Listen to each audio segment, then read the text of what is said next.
We know more about America because we're living next door to them. Canada does. Of course. Yeah.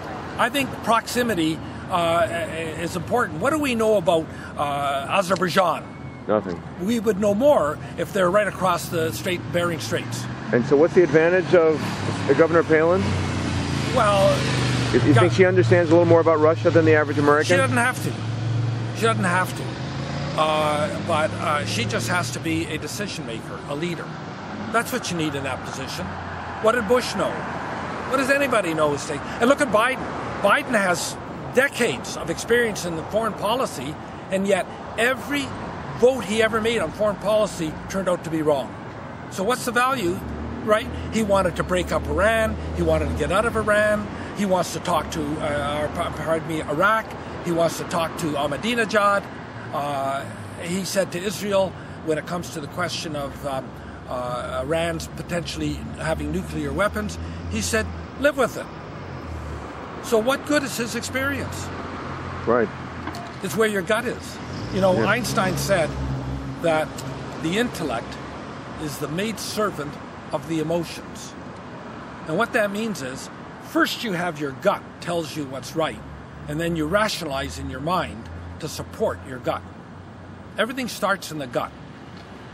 So that's something to remember. And even in jurisprudence, judges make decisions initially on the gut, and then they find the legal arguments to support it. That's human nature. Yes. So having come back from 3 months in Israel, what's the insight, would you say, for North Americans to understand about the reality of Israel compared to what the CBC likes to report is? Well, the reality is, first of all, Israel is not a democracy. Not a democracy. They want everybody to believe that they are, but essentially nobody respects the will of the people in Israel.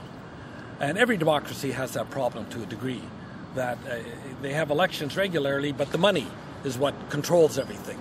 And big business and the State Department in the States, they go on regardless of what the people want. But in Israel, it's very, very bad in that no matter what the people vote for, no matter what people want, the governments do what they want. And that's the truth of it, and that's not democracy. And what do you think the Israeli people want vis-a-vis a Palestinian state? The polls are that twofold. They don't want to retreat from the West Bank, and they don't want to divide Jerusalem. That's the starting point. But beyond that, the government has suppressed any alternate solutions. They don't want the people to have a choice of solutions. So they suppress the alternate solutions. They suppress free speech by outlawing Kahani when he was alive. He couldn't express his views on transfer. Why not? Why should transfer be beyond the pale as a subject to discussion? And what kind of citizens do you think the Arabs in Israel make in terms of patriots? At the moment, they're enemies of the state. There's no question about that. No question about that. It means self-declared enemies of the state? Self-declared enemies of the state. Absolutely. They want to undermine Israel as a Jewish state. And obviously, if you want Israel to be a binational state, they're not enemies of it, but it won't be a Jewish state anymore, and it won't be Israel. So they are against Israel as a Jewish state, no question about it. And they are their identity is Palestinian, not Israeli.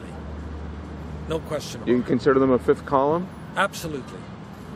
Foreign allegiance? They're totally. That's why all the politicians that they elect visit Syria, which is contrary to law, and they work against Israel's interests. Absolutely, they're a fifth column.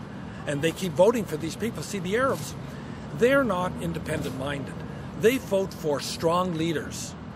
And whoever's the strongest, they vote for. So it doesn't matter how radical they are. Look, they voted for Hamas. They don't say, oh, we don't want to be violent, let's not. They voted for Hamas. They vote for power. That's what Arabs do. They vote for power. And do the Israeli Arabs have a good life living in Israel? They have a great life. They don't pay any taxes. They did a poll. 74% of Arab Israelis say that they would rather live in Israel than anywhere else in the world, including a Palestinian state. Including a Palestinian state. And this will be really interesting. You know, when they were having hearings on the fence and where to locate the fence, that all kinds of Arabs, when they wrote in to the people planning the location of the fence, were begging to be on the west of the fence. They didn't want to be on the Palestinian side of the fence. They wanted the fence to be further to the east so they could be on the west. The only people that brought the lawsuit are the leftists in Israel and various politically motivated groups who want to be political about it, but the individual Arabs themselves wanted to be on Israel's side of the fence. Would you say the establishment of a Palestinian state is a good idea? No, it's a horrible idea because people think that that's the end of the conflict. It is just changing the conflict. The conflict will remain until Israel's destroyed, and Israel will be weaker to defend against it because of the existence of the Palestinian state. What kind of a neighbor would a Palestinian state be towards Israel? Wouldn't it be a peaceful neighbor? Is Gaza a peaceful neighbor? Is what, Gaza? Gaza a peaceful neighbor? That's what it'll be. Look what happened to Lebanon. Lebanon used to be peaceful. It's been taken over by Iran. And Hamas is taken over by Iran. And the West Bank will be taken over by Iran. Who's kidding who? It's no solution, but the left pretends it's a solution. No solution at all. It's worse.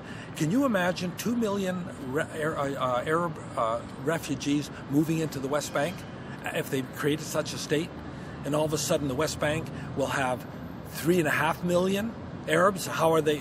Where's the water going to come from? How can they be sustained? Who's going to pay for them? Who's going to support them? Obviously, the demographic boom that follows that, and all these Arabs come into the West Bank, is going to greatly exacerbate things. People don't talk about that.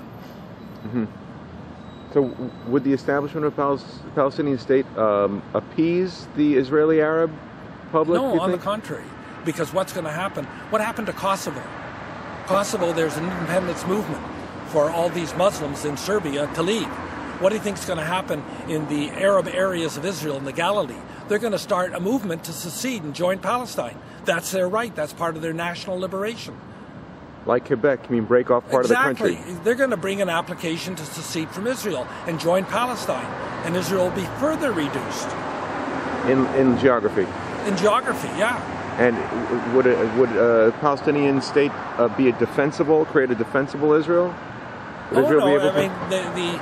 It's not defensible at all. Israel didn't have a defense to the rockets coming from Gaza, so it's a done deal. There's no question that there'll be no way to stop the rockets from coming in and the terrorists. There's just no way. And every time we do another retreat, we're that much more vulnerable. There you are. I mean, it's serious stuff, and people want to ignore how serious it is for short term. And another thing, that the government of Israel is not pro-Jewish, and there's a huge influence there where they want to be a state like any other state, in which event they'd even be prepared to be a binational state. Who knows? They don't want to be a Jewish state, so they demonize the Jews, and they don't educate Jewish kids for Zionism and for Judaism, and they're gutting the will. And look at the Arabs do the opposite. They give a phony narrative and they educate everybody to value the Al-Aqsa Mosque and to value the West Bank, and this is Arab and this is Arab and this is your patrimony. It's all bullshit. It's all, I mean, it's all a lie. And they spend a lot of time on motivation and education. That's the purpose of education, is inculcation.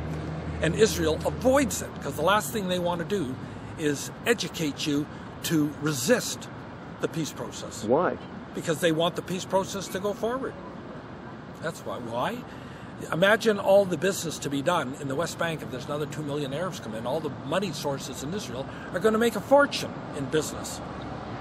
So it's very complex. What can I say? But isn't there money in keeping a conflict and war? Is there money in war business?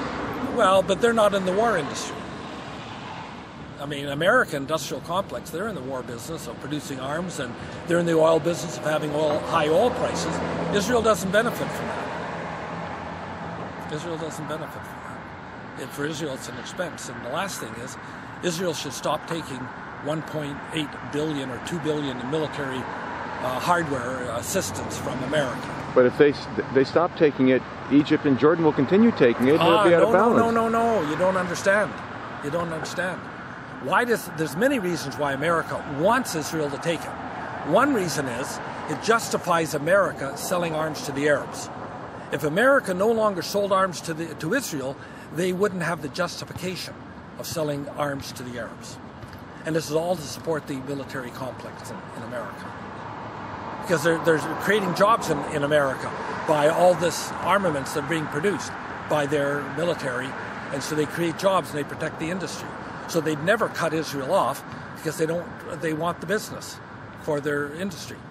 So America claims it's peacemaking.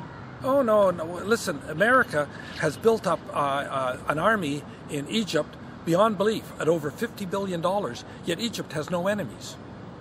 So what's all those armaments for? It's basically to keep the military machine in the complex producing arms. But it's also to clip Israel's wings, to know they got a big enemy on their border. Because there's no other enemy Egypt has. None. It's a complex world out there. What can I tell you?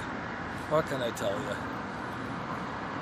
So, and then Saudi Arabia, you got me going here. Saudi Arabia, you know, they talk about the war on terror. The war on terror was a phony war. Phony because for two reasons. They weren't fighting all terror, just some terror. And the second reason is you don't fight a tactic. You fight an enemy. And the question is they wanted to identify the enemy as Al-Qaeda. That was a mistake because Al-Qaeda is a creation of Saudi Arabia. Saudi Arabia, now that they have all the money they have, they're financing jihadi movements all over the world, and education and inculcation. And they are financing the whole jihad in the world. So America was not prepared to name them as the enemy, even although 15 of the 19 hijackers, 9/11, were Arabs. And it was so much, it wasn't even a debate, because within the first 24 hours of 9/11, all the Arabs Saudis were flown out of America. The only planes to fly were planes with Saudi nationals were flown out of America, and obviously only the White House could have allowed for that. And in the first speech that Bush made, what did he say? Islam is a religion of peace. That's the biggest lie of this century so far, that Islam is a religion of peace. And Bush was the one who articulated that, while at the same time he waged his war on terror. Now, where did he use terror? They used terror to break up Serbia. Why did America come in and support the terrorists in Kosovo to undermine Serbia and then bomb Serbia, which was there, in order to permit an Arab state to be created? Now, they're doing the same in Palestine. They are pressuring Israel to permit an Arab state to be created. So what happened with Kosovo is a case in point about what America is trying to do with Palestine. They're trying to create another Arab state. And that's the truth of it. And America's not living by. Look at what happened in Georgia. America set the precedent of violating sovereignty. One of the principles of the Second World War is you don't invade anybody's sovereign territory. So America invaded Serbia and forced a dismemberment of Serbia, and they justified that because of an alleged genocide by Serbia, which was a total lie, and there's a huge evidence of that. There wasn't even a massacre in Srebrenica. But Russia went into Georgia and did the same thing. Russia goes into Georgia and liberated 2 provinces of Georgia on the basis that they were a different ethnic group. And they used what America did in Serbia as a case in point. So you can't blame Russia. They followed America's lead. And that's the truth of it. But Saudi Arabia still is a problem in that there's continuing to take over. 80% of the mosques in America are financed by Saudi Arabia. And Canada. And Canada. And they install Saudi-trained imams who are trained to teach Wahhabism. And what does Wahhabism teach? Jihad. And don't let anybody tell you that jihad, basically it's a war to conquer the infidels in the rest of the world. That's what jihad is all about. And when Islam talks about peace, there's only one peace they know, and that's the peace that comes from submission, forcing everybody to accept Islam, then there'll be peace. But until they accept Islam, there'll be no peace. So that is inherent in their notion of peace, that Islam has to rule the world. And is that a well-kept secret? Well, there's a lot of denial and resistance to it. People who inform themselves on Islam fully understand that. That's what it's all about. And where can people learn more about this in your publishing? The best book and the simplest book is Robert Spencer's book, The Politically Incorrect Guide to Islam. It is the easiest book to read that tells it all. And where can people read your publishing? Israpundit.com. How do you spell it? ISRAPUNDIT. Israpundit.com. So, and we post about 8 articles a day. We shed the truth on Islam, on Barack Obama, which is current today, about all the things that I've been talking about. All this stuff is explored and expanded upon on our site, and we have great intellectual debate. A lot of very knowledgeable people contribute in the comment section, and it's an education in itself. Can people subscribe to it? Well, you can subscribe to a daily feed, a digest, which is great because it just gives you the titles of every article, so you can, with links, you can visit it if they interest you, or you can make a daily practice of visiting the site. So that's how you can access it. Thank you.